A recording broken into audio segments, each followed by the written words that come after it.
Coaches, Rick Stewart of All Access Coaching. I'm really excited to bring you this free video, and make sure you hit the subscribe and like button down below. And if you hit the like and subscribe button, you'll get notified when we upload new content. We're uploading 3 or 4 videos every week. So shallow, this is probably the thing we got asked the most about so far this offseason that we did last year, because we just threw this over and over. Every game, attitude call, we were going to throw this. It was in every game plan. It got to the point where we had run it so much we wouldn't even practice it, and we carried it into the game because the kids just have been running it for so long and knew it. It is one of the best things in 16 years of coaching that I've had in a season to just all of a sudden explode and be like, why haven't we been doing this forever? We tried to do this a long time ago at a 2x2, and it was not any good for us. We actually tried for years. Because first saw this when Dana Holgorsen was at Oklahoma State years and years ago. Right now, Oklahoma's killing people running it, and they combine it with a quarterback draw, which we don't do just because we didn't want our quarterback to run. But if he could, we'd probably combine it with it too. It is a great play. It is cheap. It is a screen for screen downs. When the defense knows that you're going to screen, you can still call it because it's not a screen to them. It's a blind call. Don't care what the defense is doing. You can run against blitz. You can run against drop 8. You're going to get +1. The best thing about it is there's no retrace from the D-line because we don't release a single O-line. Okay? And to them, it is a pass play. When they break it down a lot of times, I think they even initially they're like, oh, it's just a pass play. But for us, it is a screen.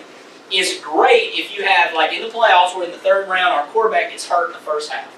And we had to bring in this kid. He's a sophomore. He's never played. And he was freaking out a little bit. And it's a calm down play because there's no read. The quarterback doesn't have to process anything. He's throwing one guy the ball, or he's going to throw it at his feet or run. So we got a ton of mileage out of it and just called it over and over and over. And they'll argue, defensive guys will argue that it's illegal, but it's legal. You'll see how we teach it is legal too because he's catching behind the line. So let me just show you the picture and it'll make more sense. Here's how we rule it up. We only ran it from 3x1. You could run it from 2x2, but you're going to have to read somebody probably because you get outnumbered. Here's the deal. We'll start with the shallow runner. Okay, the guy that's single receiver is running the shallow. And we call this police. You got jailbreak, prison, police. They all kind of have the same stuff so the kids can remember. He is running a shallow, so he's at heels of the D-line. Now, as he gets to the center, we want him to flush a little bit automatically, just to emphasize to the referee, I'm behind the line of scrimmage, this is not illegal. Okay, so he's running right at the feet, and you'll see him over and over on these. They'll kind of slightly work back to the quarterback, just to show the referee, because we're telling him before the game, hey, we run this play, the defense is going to say it's illegal, it's a screen, we're behind the line. So he's going to flush a little bit just to emphasize that. Okay? Number three receiver to this side. His rule is I have chaser to number 4. Okay? So if X, the shallow runner, is getting chased right here and it's man, I've got to go get that guy. I've got to block him. Okay? Just like a mesh, except I'm going to blow him up. All right? I'm going to block the dude. If there's no chaser, I've got number 4. So he needs to know pre-snap when he comes up to his count. He's just going to count. Okay, 1, 2, 3, 4. I'm going to count these guys in from the sideline. That is usually the backside inside linebacker. Usually. But you get into some funky fronts and 3-3, and it can turn into some different stuff. But I've got chaser to 4. That's the hardest block. Hardest play. Okay? Number 2 has number 3. Counting outside in, we're counting the corner. We do not count safeties. Okay, so it's 1, 2, 3. That's usually the play side inside backer. Not always, but it's usually the play side inside backer. We used to say, we made this mistake, we didn't have this count rule, and we would say, you got backside inside linebacker, you got play side inside linebacker, and that ended up costing us a couple times against jump fronts. So we just changed it. It was so much better if you just use a count. The running back always has number 2. He has the hang. Okay? If the hang disappears or gets blocked for some reason, then he sorts it out, and he's just going to make it work. But he has the hang. We run the running back vertical some, and so that usually they'll back up and make the block even easier because we release our running backs vertical. Last thing, the outside receiver we want to take 2. We want him to block the corner and the safety. We want the corner to chase him and to go ahead and go get the safety.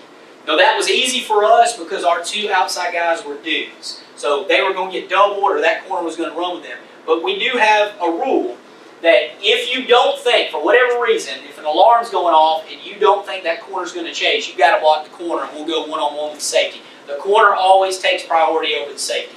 But we usually know by game plan, are we going to be able to take two if I attack the post with that corner run with me? Okay, that's what we're trying to do. All right, the quarterback, we did a bunch of different stuff with this. The best way to do it is to take a quick 5 and get yourself out of there. Okay, instead of, at first, we would take a 3-step drop and then he'd have to wait. On some of them you'll see, because he was so short, he's 5'8.5". Okay, barely taller than me. So he would just kind of take one step and just wait, and sometimes throw it right over the ball. We want to throw it outside the tackle on the dead run. That doesn't always happen. That's what we want to do. So the optimal way to do it is a quick 5, and if it gets blown up, just throw it at his feet or run quarterback draw. If you watch Jalen Hurts in Oklahoma this year, they would go 2-by-2 and they would read one of the inside backers, and if he tried to drive on the shallow, he'd just run quarterback draw. So you can do a bunch of different stuff, get creative. This is what we did. It's the only way we ran. Right? You know, there's going to be a bunch of these. So I started with the craziest front we saw. Now, we should call lock zone to this, okay? We probably shouldn't be passing the ball, but we didn't know they were going to do this. So they're treating 4-by-1. They did a bunch of stuff to us. They're treating 4-by-1 like quads. Okay, so this is kind of a new defensive thing. That weak safety is actually the box linebacker, which is, I mean, people do stuff. It's crazy now, but it can work. I've seen people do it. But they're treated as a quad set. So number 4 is actually, they have a 4-0 box. Okay, so it's 2nd and 10, which is a heavy pass down for us. And it's a heavy screen down for us. So they may be playing screen or whatever, I don't know. But watch how the count works out. He's got 4. That's 1, 2, 3, 4. So he's got 4, even though he's outside the box. Okay? He's got 3. He's going to go block 3. The running back sorts out number 2. Okay? And watch, the big thing to watch is how the wide receiver bows back. Watch him flush the route. Okay? He goes, slightly works back towards the quarterback, and then run. And just go be a play.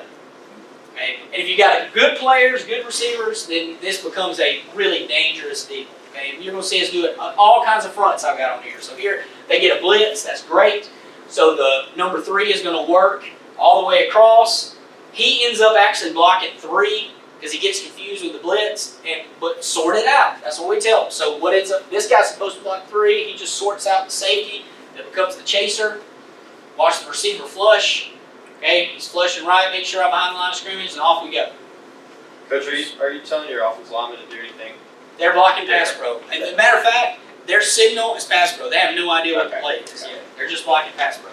All right, here we go again. Another, this is a 3-3. So we get blitz, so they just sort out what's there. Blitz is, I mean, that's best case scenario. I mean, this is so simple and so cheap, and we're just throwing completions and getting huge yards. And even if your guys aren't great, I mean, these are good players.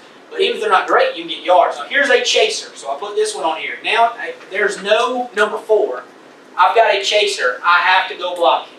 So he goes and gets a little bit of a block, just kind of peels him a little bit.